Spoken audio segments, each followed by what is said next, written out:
Un po' di malumore, un po' di mal di pancia per quello che la Lega ha fatto e mi ha fatto nel 2020 emerge, e quindi pensare a quelle parole così lucide di un uomo che le ha scritte di pugno oggi in un mondo social, fatta da un uomo che l'ha scritta a 94 anni con tanta lucidità, mi ha detto, ho pensato tra me e me, è giusto che si sappia. La Lega attuale ha avuto il coraggio di abbandonare un uomo che era il degno erede di Zaia. Così scriveva Giancarlo Gentilini nel 2023, destinatario quel Gianluca Forcolin che aveva appena lasciato la Lega per Forza Italia ed ora, da coordinatore provinciale degli Azzurri nel Veneziano, è uno degli uomini di Flavio Tosi in campo per la corsa alle regionali. Luglio 2023 erano i mesi in cui Forcolin aveva rotto con il Carroccio dopo il caso rimborsi Covid che l'aveva travolto suo malgrado, visto che tali rimborsi non erano mai stati percepiti. Una vicenda che gli era costata la candidatura alle elezioni 2020 e un ostracismo che lo stesso Gentilini definiva sacrilega inquisizione, denunciando l'assenza di ravvedimento o mea culpa da parte della Lega e condendo il tutto con un Zaia tace sempre.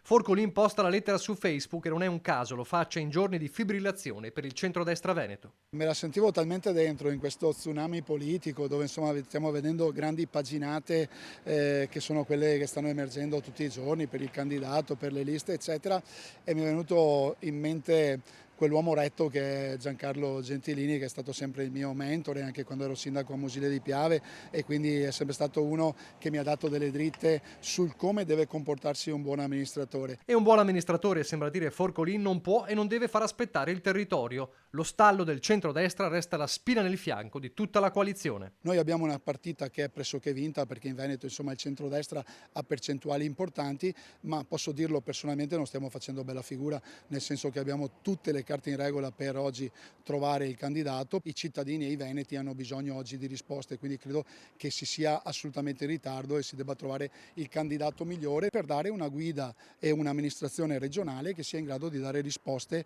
ai veneti, al mondo delle imprese, all'economia, ma soprattutto alla sanità e sociale che stanno chiedendo risposte. Invece oggi i talk show, i media eccetera stanno parlando più di spartizioni e di equilibri che di veri e propri programmi elettorali. Non ci sono preclusioni sui nomi, l'importante è partire perché mancano 2 mesi e noi dobbiamo parlare di programmi e non appunto di spartizioni. Tutto questo mentre si avvicina Pontida 2025 che ora Forcolin guarda da lontano e con un evidente, chiaro distacco. È un raduno che ha cambiato pelle, se si pensava 30 anni fa alla Pontida e la Pontida di oggi è completamente cambiata, ma ripeto, per me è una pagina che ho già voluto voltare.